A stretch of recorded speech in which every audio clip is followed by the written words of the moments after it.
When it comes to relationships, a genuine connection is everything. Only when we're with people who get us, like really get us, can we be our true selves. So, find a better connection with eHarmony, the dating app that helps you be more true to yourself. eHarmony gets to know you better, so they can match you better with people who will really get you. Make a genuine connection. Take eHarmony's compatibility quiz today and get someone who gets you. On today's Smart 7, please sir, can I have more pay? Zelensky has plans for Putin and lots more. It's Tuesday the 4th of April, it's World Rap Day, and happy birthday Natasha Leon. The Smart 7, it's news, but not the news.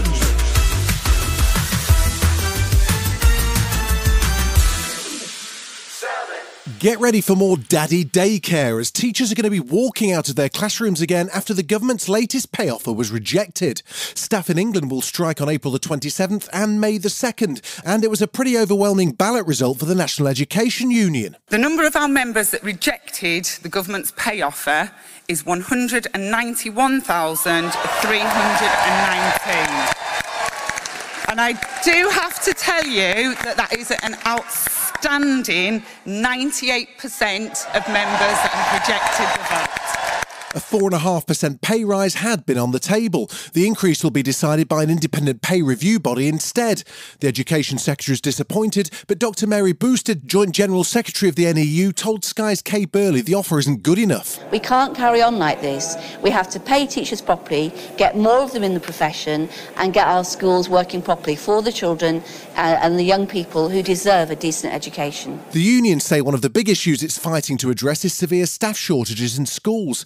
Labour leader Sir Keir Starmer was hopeful the dispute would have been settled. Well, I'm disappointed that it's come to this, and I know many parents will be really worried about upcoming strikes. What I want to see is everybody getting around the table and resolving these issues.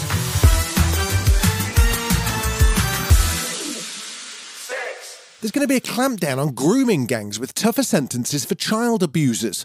Rishi Sunak's announced a new policing task force to tackle exploitation, warning political correctness has got in the way of previous efforts. The Prime Minister says ethnicity data will be used to help investigators. When victims or whistleblowers raise concerns, those concerns were ignored, and often the reasons that they were ignored were put down to people wanting to be not culturally insensitive or because of political correctness, and that's not right. But the Home Secretary has been criticised for singling out British Pakistani men, with some charities warning that focusing on one race or group alone could lead to blind spots.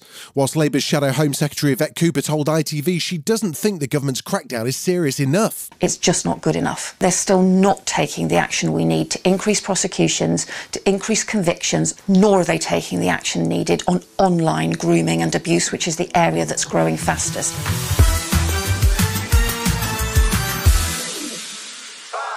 Finland officially becomes a member of NATO today. The country, which shares a border with Russia, applied to join the group when Moscow's invasion began last year. Secretary-General of the military alliance, Jens Stoltenberg, said on Monday he was working to finalise the process for neighbouring Sweden, whilst the move will make Finland and other members safer. It's not for Moscow to decide who's going to be a member of NATO, and this is very clearly demonstrated here at the NATO headquarters when we raised the Finnish flag and finalised the Finnish accession process. Meanwhile, officials in Russia say they've arrested a woman in connection with an explosion in a cafe that killed a pro-war blogger.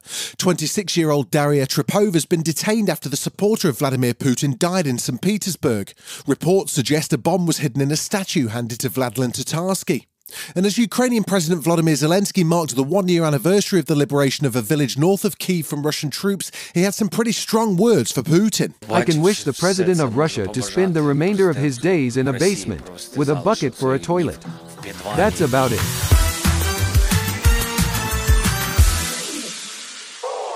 E-scooters will soon disappear from the streets of central Paris. 90% of people who voted in a mini-referendum called for them to be outlawed. It follows a rise in the number of people killed or injured in the French capital since they were introduced 5 years ago. Around 15,000 battery-powered scooters could be removed this summer when contracts with the providers expire. Local Mayor Anne Hidalgo says voters had sent a direct message. Parisians have expressed themselves overwhelmingly against the maintenance of self-service scooters in Paris. They gave us a very clear roadmap, and we will follow their decision. As I promised, on September 1st, there will no longer be self-service scooters in Paris. Still to come on the Smart 7, Jurgen Klopp's getting nervous and Ken Bruce starts the new job. Right after this. When it comes to relationships, a genuine connection is everything. Only when we're with people who get us, like really get us, can we be our true selves. So, find a better connection with eHarmony, the dating app that helps you be more true to yourself. eHarmony gets to know you better, so they can match you better with people who will really get you. Make a genuine connection. Take eHarmony's compatibility quiz today and get someone who gets you. Welcome back. Antonio Conte may have left Spurs, but the chaos at his former club continued on Monday night, a game that saw 2 red cards ended in a 1-1 draw with relegation risks Everton. Meanwhile, Liverpool's boss claims he's the last man standing following a number of managerial changes over recent weeks. Graham Potter and Brendan Rodgers were the latest to be shown the door at Chelsea and Leicester respectively following a run of poor performances. Jurgen says 12 managers and counting dropped from the Premier League this season is an awful number. It is how it is, and you have always these years where it happens more often than in others, and obviously some clubs are underachieving this year. Definitely there are expectations out there, rightly so, and if you don't reach them, then you have to accept the decisions.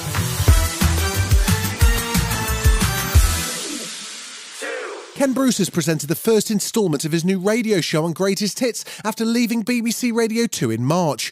The 72-year-old Scottish broadcaster will be on air from 10 a.m. to 1 p.m. weekdays, playing hit songs from the 70s, 80s and 90s. He kicked things off on Monday with Come Together by the Beatles. Ken carried over his Popmaster music quiz but said he was looking forward to doing something different after more than 40 years with the BBC. Yeah, there's a certain strangeness, but when you're on the radio, it's almost the same anywhere you are, really. You're just talking into that microphone to one person at the other end, usually just one person, and that never really changes no matter where you're doing it from.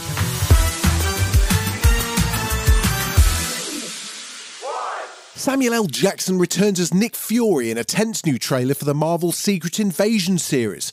Due to premiere in June on Disney+, we see him back on Earth and facing trouble from a sect of shape-shifting Skrulls. Set in the present-day MCU, Fury's joined by allies including Everett Ross, played by Martin Freeman, and Maria Hill, played by Kobe Smulders, with Ben Mendelsohn back as the Skrull Talos. Emilia Clarke plays Talos' daughter, whilst Olivia Colman's a ruthless MI6 agent. Very few of us know about the wars fought in the shadows that have raged on this planet. Do you feel responsible? This war is one I have to fight. Alone.